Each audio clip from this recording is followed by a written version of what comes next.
महान कहानीकार मुंशी प्रेमचंद जी की कहानियों की श्रृंखला में आपका स्वागत है।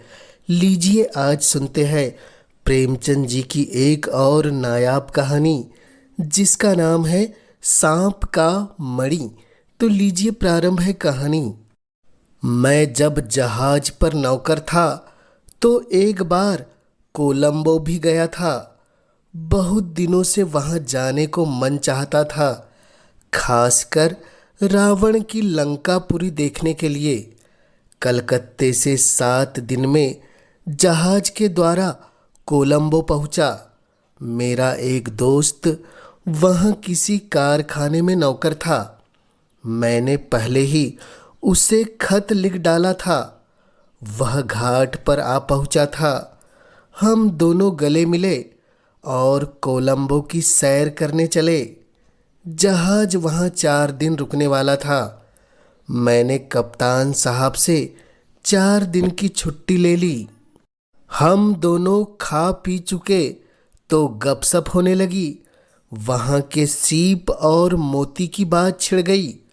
मेरे दोस्त ने कहा, यह सब चीज़ें तो यहाँ समुद्र से निकलती ही है और आसानी से मिल जाएगी, मगर मैं तुम्हें एक ऐसी चीज दूंगा जो शायद तुमने कभी नहीं देखी हो। हाँ, उसका हाल किताबों में पढ़ा जरूर होगा। मैंने ताज्जुब से पूछा, वह कौन सी चीज है? वह बोला, सांप का मणि। मैं चौंक उठा और बोला, सांप का मणि? उसका जिक्र तो मैंने किस्से कहानियों में सुना है और यह भी सुना है कि उसका मोल 7 बादशाहों के बराबर होता है। क्या सांप का असली मणि? वह बोला, हाँ भाई, असली मणि तुम्हें मिल जाए तब तो मानोगे। मुझे विश्वास न हुआ। वह फिर बोले, यहाँ 50 किस्म के सांप है, मगर मणि एक ही तरह के सांप के पास होता है, उसे कालिया कहते हैं। यह बात सच है कि यह चीज मुश्किल से मिलती है। 50 में शायद एक के पास निकले, मगर मिलती जरूर है। मैंने सुना था कि सांप मणि को अपने सिर पर रखता है, मगर यह बात गलत निकली। मेरे दोस्त ने कहा, यह चीज उसके मुंह में होती है। मैंने पूछा, तो मुंह के अंदर से चमक कैसे नजर आती है? दोस्त ने हंसकर कहा, जब उसे रोशनी की जरूरत होती है तो वह किसी साफ पत्थर पर उसे सामने रख देता है। उस वक्त जरा भी खटका हो तो वह झट उसे मुंह में दबाकर भाग जाता है। उसकी यह आदत है कि जहां एक बार मणि को निकालता है वहीं बार बार आता है। मैं आज ही अपने आदमियों से कह दूंगा कि और वे लोग कहीं न कहीं से जरूर इस चीज की खबर लाएंगे। 2 दिन गुजर गए। तीसरे दिन शाम को मेरे दोस्त ने मुझसे कहा, लो भाई, मणि का पता चल गया। मैं झट उठ खड़ा हुआ और अपने दोस्त के साथ बाहर आया तो वह आदमी खड़ा था जो मणि की खबर लाया था। वह कहने लगा, अभी मैं एक सांप को मणि से खेलता देखकर आया हूं। अगर आप इसी वक्त चले तो मणि हाथ आ सकती है। हम फौरन उसके साथ चल दिए। थोड़ी देर में हम एक जंगल में पहुंचे। उस आदमी ने एक तरफ उंगली से इशारा करके कहा, वह देखिए, सांप मणि रखे बैठा है। मैंने उस तरफ देखा तो सचमुच कोई 20 गज की दूरी पर एक सांप फन उठाए बैठा है और उसके आसपास उजाला हो रहा है। पहले तो मैं समझा कि शायद जुगनू हो, पर वह रोशनी ठहरी हुई है। जुगनू की चमक चंचल होती है, कभी दिखाई देती है और कभी गायब हो जाती है। मैं बड़ी देर तक सोचता रहा कि किस उपाय से मणि हाथ लगे, आखिर मैंने उस आदमी से कहा, मुझसे बड़ी गलती हुई कि बंदूक नहीं लाया, नहीं तो इसे मारकर मणि को उठा लेता। उस आदमी ने कहा, बंदूक की कोई ज़रूरत नहीं है साहब, आप थोड़ी देर रुकिए, मैं अभी आया।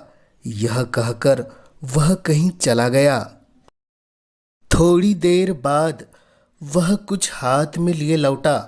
मैंने पूछा, तुम्हारे हाथ में क्या है? उसने कहा, कीचड़। मैंने पूछा, कीचड़ से क्या होगा? उसने कहा, आप चुपचाप देखिए मैं क्या करता हूँ। वह चुपके से एक पेड़ पर चढ़ गया और मुझे भी चढ़ने का इशारा किया। मैं भी ऊपर चढ़ा।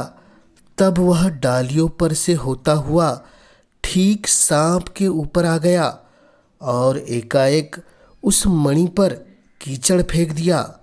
अंधेरा छा गया। सांप घबराकर इधर उधर दौड़ने लगा।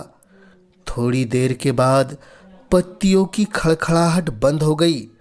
मैंने समझा सांप चला गया। पेड़ से उतरने लगा। उस आदमी ने मुझे पकड़ लिया और कहा, भूल कर भी नीचे मत जाइएगा, नहीं तो घर तक नहीं पहुंचिएगा। वह सांप यहीं कहीं छिपा बैठा है। हम दोनों ने उसी पेड़ पर रात काटी। दूसरे दिन सुबह होते ही हम दोनों इधर उधर देखकर नीचे उतरे। साथी ने कीचड़ हटा दिया। मणि नीचे पड़ा था। मैं मारे खुशी के मतवाला हो गया। जब हम दोनों घर पहुँचे तो मेरे दोस्त ने कहा, अब तो तुम्हें विश्वास आया कि नहीं, यह मणि है कि नहीं? मैंने कहा, हाँ, सांप के पास से इसे लाया हूँ जरूर, मगर मुझे अभी तक संदेह है कि यह वह मणि नहीं है जिसका मोल 7 बादशाहों के बराबर है। दरियाफ्त करने पर मालूम हुआ कि वह एक किस्म का पत्थर है जो गर्म होकर अंधेरे में जलने लगता है।